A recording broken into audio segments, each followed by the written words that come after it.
వీటిని మీరు ఎక్కడైనా చూసారా? ఉడకబెట్టిన గుడ్లు రోజు తినడం, వారమంతా వద్దని వదిలేసి వెళ్ళిపోవడం. వద్దన్న ఓలే వదలకుండా ఒక్కడ కూడా మిగల్చకుండా తినేసే వెరైటీ వంటకాన్ని ఉండేద్దాం వచ్చండి.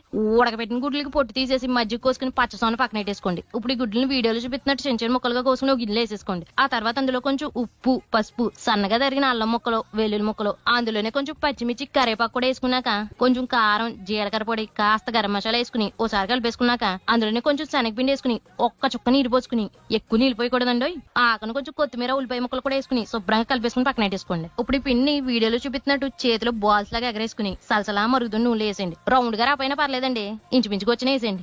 వేసి వెంటనే గట్టి పెట్టకుండా కాస్త బుడగలు తగ్గిన తర్వాత శుభ్రంగా వేపేయండి. బాగా ఏగిపోయి ముక్కు పొడి రంగులోకి మారుతాయినప్పుడు తీసేసుకుని పక్కన పెట్టేసుకోండి. ఇప్పుడు ఒక గిన్నెలో నూనె వేసి సన్నగా తరిగిన వెల్లుల్లి ముక్కలు, అల్లం ముక్కలు, 2 పచ్చిమిర్చి, ఉల్లిపాయ ముక్కలు కూడా వేసుకున్నాక 2 నిమిషాలు వేగిన తర్వాత అందులోనే కొంచెం కారం, ఉప్పు వేసుకుని ఓ నిమిషం వేగిన తర్వాత కొంచెం టమాటా కెచప్, కాస్త సోయా సాస్ కూడా వేసుకుని బాగా కలిపేసుకుని